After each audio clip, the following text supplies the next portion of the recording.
Welcome back for another video here on Keep Running with BK, and today I want to share with you something that I believe is a common problem with runners. Yeah, I've been running for a long time, and most of that time I've been running too hard too often.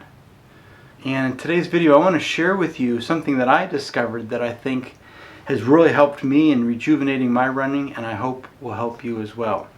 And that is known as the MAF or Maffetone Training Method. So if you're interested, stay tuned and we'll get to it.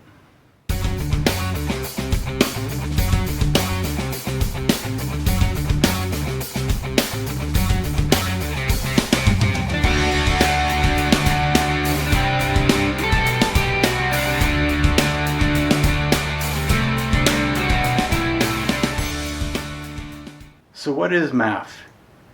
It is a low heart rate training method developed by Dr. Philip Maffetone with the idea of building your aerobic engine. And the acronym MAF stands for Maximum Aerobic Function. And oftentimes when people talk about it, they typically talk about the use of a heart rate monitor, the training and running aspect of it, which is the focus of this video. But there's also more to it, such as eliminating and reducing sugar and processed carbohydrates from your diet. It's ensuring that you're getting sufficient sleep.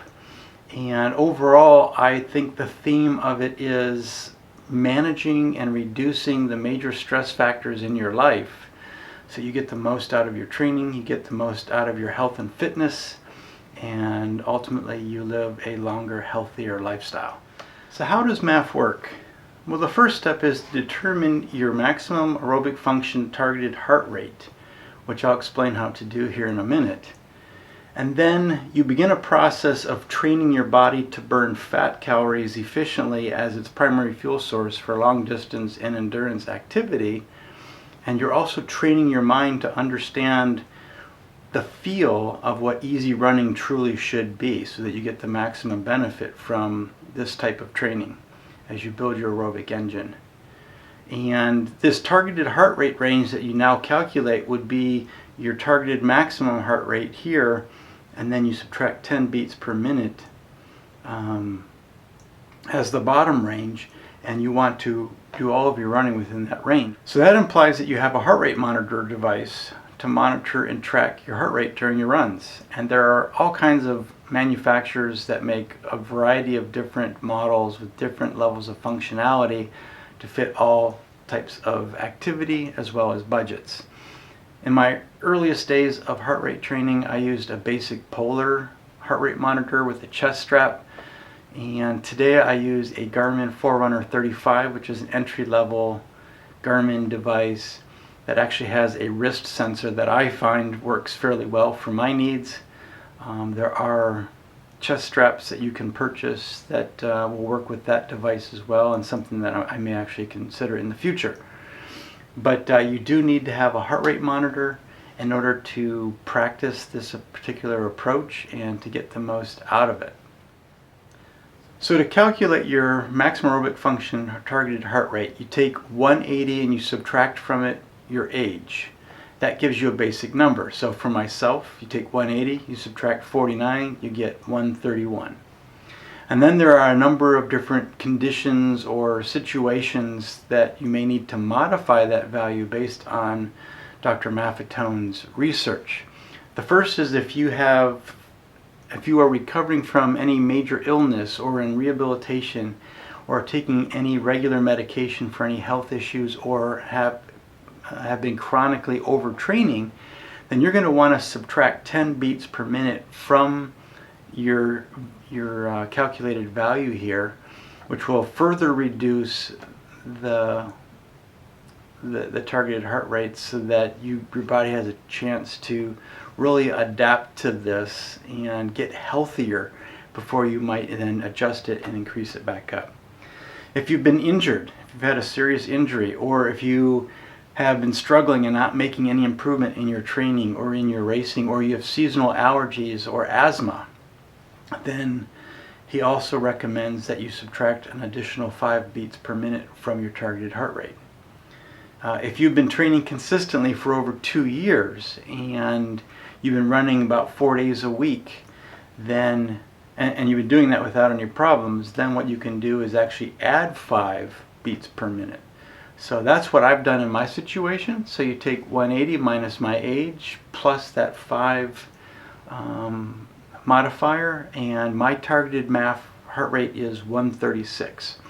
And so when I go out and I'm training, I am trying to do all my easy runs from 136 to 126 in that range to effectively burn those fat calories, train my body to make those adaptations, and get efficient and better at it. And there are a few exceptions. Phil Maffetone points out in his research that if you are 65 years or older, or if you're 16 years or younger and trying to apply this methodology, then you may have to make some adjustments. So if you're over 65, you may need to add up to 10 beats per minute. If you're 16 or younger, then he suggests that you don't go any higher than 165 as your targeted MAF. And I like to think of this as a tool, right? Not as a rule. And that means that give it some time. Give it a chance to work the process, see how that calculation works for you based on your initial determinations and assumptions. And if you feel after a period of time that it's not quite right, then feel free to adjust it so that it works for you. I will talk about some of the frustrations that others have had in running this particular method, as I have. But we'll get to that here in a minute. Alright, so before we go any further, let's talk about the question of the day. So if you've been using the MAF method, how long have you been using it? And if you use a heart rate monitor and you are doing low heart rate monitor training, what type and what model of heart rate monitor to use, and what functionality do you find most useful? I think sharing your responses in the comments below will really help the Keep Running community here just get a feel for some of the options that are out there and what others who are trying to follow this type of training are using. And if you see people post questions regarding that and you have some helpful answers, I'd really encourage you to respond to their comments, as I will as well. And let's help each other out.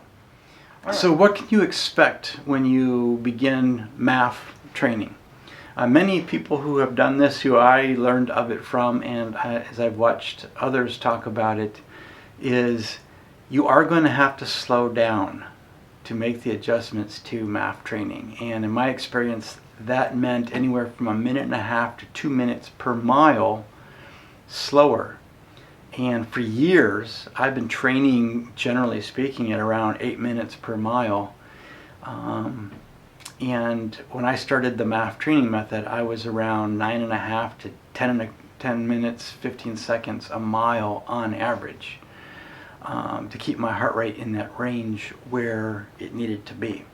That can be frustrating. At times it can feel like, can I run any slower? I might as well walk, I'd be faster. Or you come to a hill and you're like, well, I might have to crawl up the hill just to keep my heart rate down. And it's okay to do that. I think that's one of the mind changes that I had to work on, is what am I in a hurry to get to? I'm trying to train my body to make adaptations. I'm trying to learn how to burn a different fuel type more efficiently than I'm used to. And that requires patience. It takes perseverance and working the process, giving it time to work, and in time things will improve, and I won't have to walk. I won't feel like I'm necessarily at a crawl. And in fact, that has been my experience. Over time I have gotten more comfortable with it. I feel much more relaxed and at ease with it. And I'll share in a future video more about how I have benefited from the MAF training method in the first 7 months that I've been following it. But some other things that you might expect with the MAF training method is, it will enable you, I believe, and in my experience and the experience of others, to actually run more mileage. you'll be able to increase the volume of your mileage. And I'm currently running more miles than I've experienced in almost over a decade. By running slower, by running easier, my body is able to recover more quickly. It's not as taxed from that running.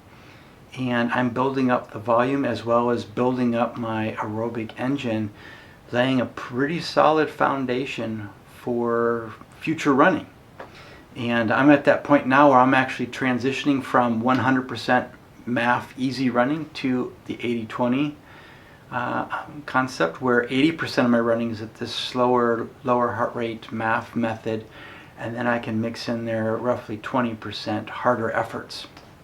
And I'm looking forward to seeing how the MAF method has really helped better prepare me for that. You know, I am recovering quicker. I'm more efficient with my fuel source.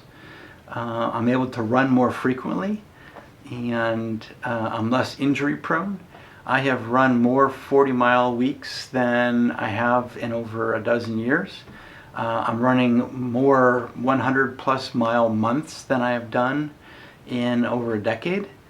And you know, I don't know if that sounds like a lot of mileage to you or not, but based on where I was at and where I've been the past decade, I'm extremely encouraged by that, and it's very promising looking ahead what this training approach will do for my long-term running.